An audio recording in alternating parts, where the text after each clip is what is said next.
Muslim ಭಾವೈಕ್ಯತೆಗೆ ಸಾಕ್ಷಿಯಾದ Shri Mahaganapati ಉತ್ಸವ ಸಮಿತಿಯ ಗಣೇಶ ಹಬ್ಬ.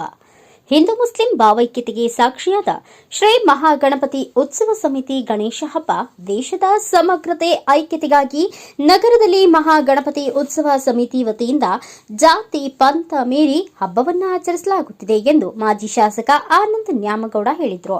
ಬುಧವಾರ ಮಹಾಗಣಪತಿ ಉತ್ಸವ ಸಮಿತಿ ವತಿಯಿಂದ ಏರ್ಪಡಿಸಿದ್ದ ಮಹಾಪ್ರಸಾದ ವಿತರಣೆ ಕಾರ್ಯಕ್ರಮದಲ್ಲಿ ಭಾಗವಹಿಸಿ ಮಾತನಾಡಿದರು. ಮಹಾಗಣಪತಿ ಉತ್ಸವ ಸಮಿತಿಯವರು ಪ್ರತಿ ವರ್ಷದಂತೆ ಈ ಬಾರಿಯೂ ಮಹಾಪ್ರಸಾದದ ವ್ಯವಸ್ಥೆಯನ್ನ ಮಾಡಿದ್ದಾರೆ. ಪ್ರಸಾದ ವಿತರಣಾ ಸೇವೆಯಲ್ಲಿ ಮುಸ್ಲಿಂ ಸಮಾಜದ ಬಾಂಧವರು ಕೊಡುಗೆ ನೀಡಿದ್ದು ವಿಶೇಷವಾಗಿದೆ.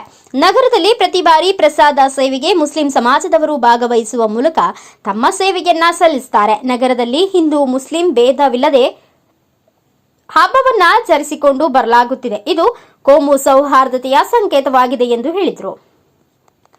ನಗರದ ಶ್ರೀ ಮಹಾಗಣಪತಿ ಉತ್ಸವ ಸಮಿತಿಯಲ್ಲಿ ಮುಸಲ್ಮಾನ್ ಸಮಾಜದ ಸದಸ್ಯರಿದ್ದು ವಿಘ್ನ ವಿನಾಶಕನಿಗೆ ಒಟ್ಟಾಗಿ ಪೂಜೆ ಸಲ್ಲಿಸುವ ಮೂಲಕ ಸಮಾಜಕ್ಕೆ ಮಾದರಿಯಾಗಿದ್ದಾರೆ. ಈ ಸಂದರ್ಭದಲ್ಲಿ ಸಮಿತಿ ಗೌರವ ಅಧ್ಯಕ್ಷ ಬಿವಿ ಪಾಟೀಲ್, ಅಧ್ಯಕ್ಷ ಆನಂದ್ ಸೇಠ್ ಕುಂಚನೂರು, ಗ್ರಾಮ ಪಂಚಾಯಿತಿ ಅಧ್ಯಕ್ಷ ಶಂಕರ್ ಕಾಂಬ್ಳೆ, ಪ್ರಕಾಶ್ ಕನ್ನಬೂರ್, ನಗರ ಯೋಜನಾ ಪ್ರಾಧಿಕಾರದ ಅಧ್ಯಕ್ಷ ಅನ್ವರ್ ಮೊಮಿನ್, ಹಾಜಿಮ್ ಔಟಿ, ಶ್ಯಾಮರಾವ್ ಘಾಟ್ಗೆ, ನಗರಸಭೆ ಅಧ್ಯಕ್ಷ ಈಶ್ವರ್ ವಾಳೆನ್ನವರ್, ನಗರಸಭೆ ಸದಸ್ಯ ದಿಲಾವರ್ ಶಿರೋಳ್, ಪರಮಾನಂದ ಗೌರೋಜಿ, ದಾನೇಶ್ ಘಾಟ್ಗೆ, ಸುನೀಲ್ ಶಿಂದೆ, ಮಹೇಶ್ ಕುಳಿ, ಸಿಪಿಐ ಮಲ್ಲಪ್ಪ ಮಡ್ಡಿ, ಬಸವರಾಜ್ ಸಿಂಧೂರ್, ಮುತ್ತಣ್ಣ ಮೇತ್ರಿ, ಜಿಲ್ಲಾ ಯೂತ್ ಕಾಂಗ್ರೆಸ್ ಅಧ್ಯಕ್ಷ ಕುಮಾರ್ ಆಲಗೂರ್, ಮೀರಾ ವಂಟಮೂರಿ, ಅಕ್ಬರ್ ಜಮಾದಾರ್, ರಾಜು ಗಸ್ತಿ, ಸಾದಿಕ್ ವಂಟನೂರ್, ಹುಸೇನ್ ತಾಂಬೋಳಿ ಸೇರಿದಂತೆ ಹಲವರು ಉಪಸ್ಥಿತರಿದ್ದರು. ಬ್ಯೂರೋ ರಿಪೋರ್ಟ್ ಸಂಪಾದಕರು ಮುಸ್ತಫಾ ನದಾಫ್, ಜಮಖಂಡಿ.